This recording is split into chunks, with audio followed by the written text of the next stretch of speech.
Hello, Oilers fans. Austin here with the pregame report between the Edmonton Oilers and the Detroit Red Wings. The Oilers and Red Wings meet for the first time since February 13th, 2024, where the Oilers absolutely blew them out of the water at Rogers Place by a score of 8-4. I don't know if anyone remembers that game, but it was a 3-3 game heading to the third, and the Oilers scored 5 goals in the third period and absolutely mopped the floor with Detroit. Don't think that the Red Wings have forgotten about that. A lot of teams don't forget about blowouts. This is the first time they've met since then, and I expect the Detroit Red Wings to be on their best game. I don't expect any kind of massive blowout tonight. However, there are signs that the Detroit Red Wings are pretty shaky. I was taking a look at their advanced stats when I was putting together my pregame video here.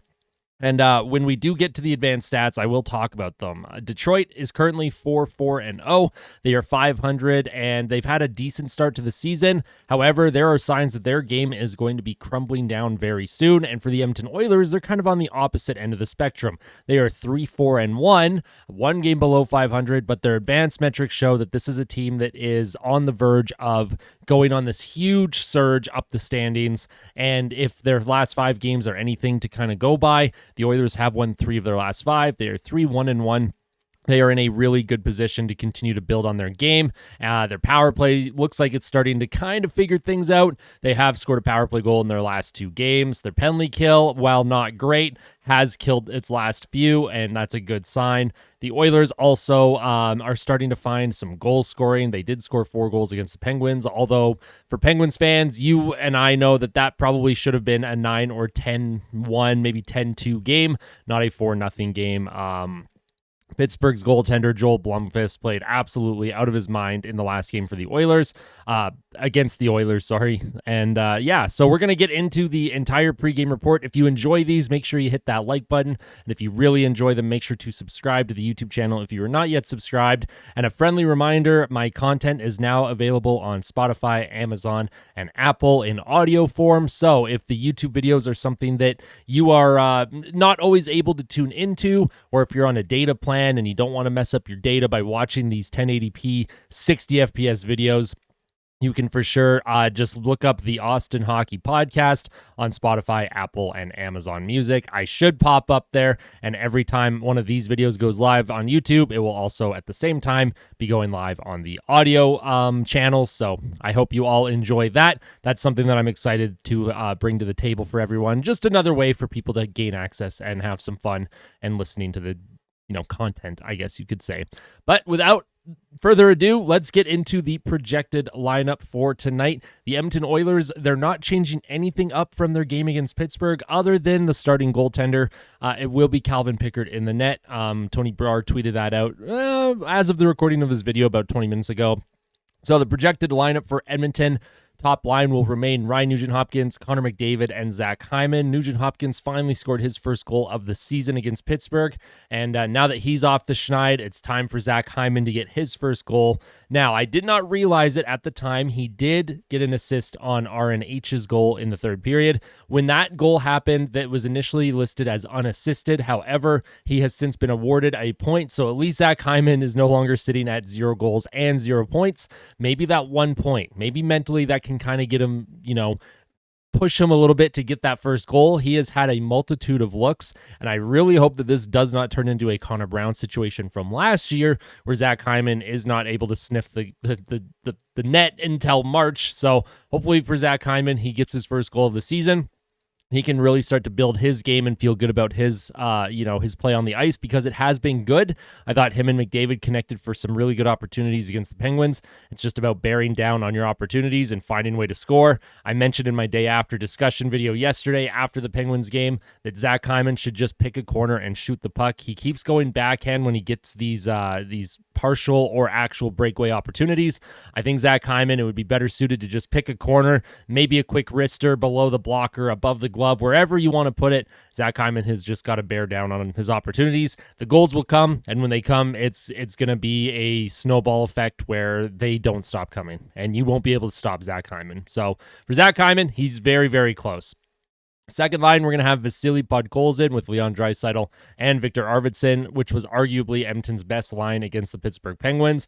Their possession metrics were dominant. Podkolzin got on the score sheet. Arvidsson had 3 assists. Draisaitl had a goal. That line was really the driving line for Edmonton, and this is why Oilers fans all the time scream for the coaching staff to keep McDavid and Draisaitl away from each other, because when the Draisaitl line, if they are going, they are incredibly hard to defend, and then you also still have to try and defend the McDavid line when McDavid and Draisaitl are playing together. All you have to do is basically shut down one line, and you know you're probably not getting a ton of offense from the rest of the team. That's not to say that the Oilers don't have the skill to score on other lines, but the team is much, much better suited when McDavid and Draisaitl are centering their own lines. And as long as Podkolzin can continue to find some consistency in his game, if Victor Arvidsson is able to get his first goal, I really like the look of that second line. It is a bruising line. It is a fast line. It is a skilled line. There's something for everyone that enjoys the game of hockey on that second line, whether you like toughness, whether you like finesse and skill. There's something there, and I really like how it looked against Pittsburgh. Hopefully they can continue to build some chemistry together and build their game and have a great game against Detroit tonight. Third line is going to be Jeff Skinner, Adam Henrique, and Connor Brown. Now, Adam Henrique and Connor Brown have really started to slow down. Their game has not been great. I won't say it's been outright bad or anything. Just, compared to the rest of the team, it seems like all the other lines 1, 2, and 4, when they're out on the ice, something is happening offensively. When Henrique and Brown is on the ice, sometimes there's not a lot going on. Pretty low event, if not maybe spending a bit too much time in the defensive zone. We need those two to pick up their game, because Jeff Skinner, playing on that left wing there with Henrique and Brown, he's looked very good, and I don't want him to feel like he's the reason why that line is not doing well. Jeff Skinner has had a good start to the season, and I'd like to see a little bit more offense from Henrique and Brown. I'd like to see them push the play a little bit more in the offensive zone and spend a little bit less time defending. Fourth line, of course, will be Matthias Janmark, Derek Ryan, and Corey Perry, who once again, Ryan and Perry played really good against Pittsburgh. Possession metrics continue to be strong this season, and the old geezers on that fourth line are finding ways to chip in and, make a difference when they're on the ice. So hopefully they can keep that up as well.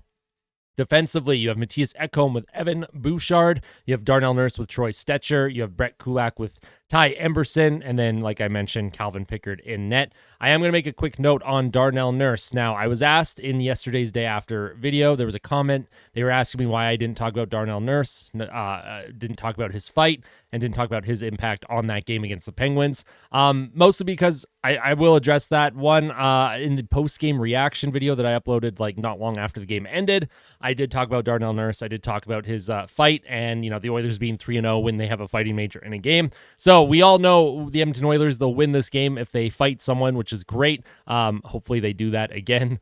And for Darnell Nurse, no, in all seriousness, he had a great game against Pittsburgh, and he is starting to show kind of that old school Darnell Nurse style of play, that type of player that we haven't seen in a long time, someone that is feisty, someone that will throw the mitts if he has to. He's been mean in front of the net. He's been using his feet to skate.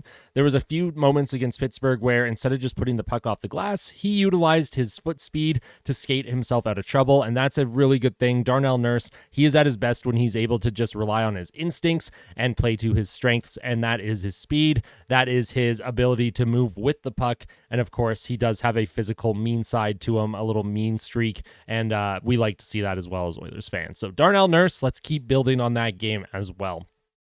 Now, let's get into the pregame numbers and my prediction. Now, like I mentioned, Detroit, they are 4-4, but look at their expected goals for percentage. It is sitting at a whopping paltry 41.19% at 5-on-5. That ranks second last in the league behind only the Montreal Canadiens, or ahead of only the Montreal Canadiens. Their power play is sitting at 19.2%. Their penalty kills at 64.3%. They are scoring about 2.8 goals per game. They are giving up 3.13 goals per game. Corsi for 41.09%. Shots for 40.73%.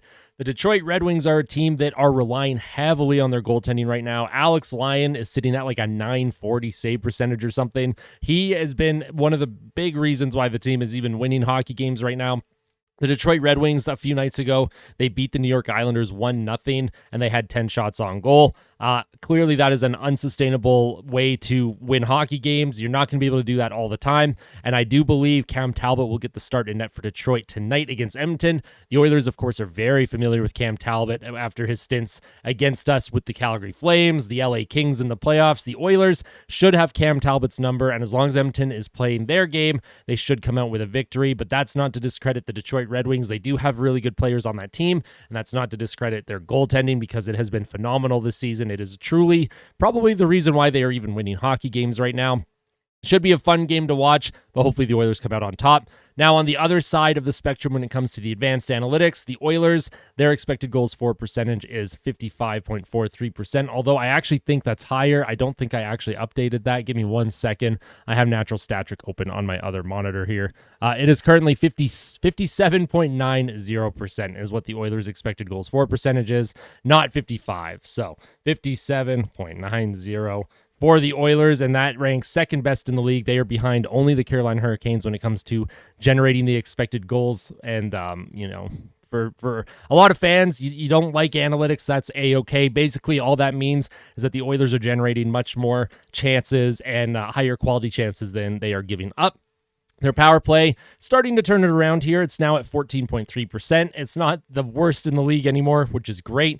Their penalty kill, though, is still the worst in the NHL at 58.3%. But like I mentioned, they are starting to build that penalty kill. They didn't give up a power play goal to Pittsburgh. Let's see how it looks tonight against the Detroit Red Wings. Goals for per game, the Oilers are scoring 2.25 goals per game, and goals against per game 3.38. Again, the goals against is starting to come down. The goals for will start to go up. Their Corsi for 58.90%. Shots for percentage 58.35%.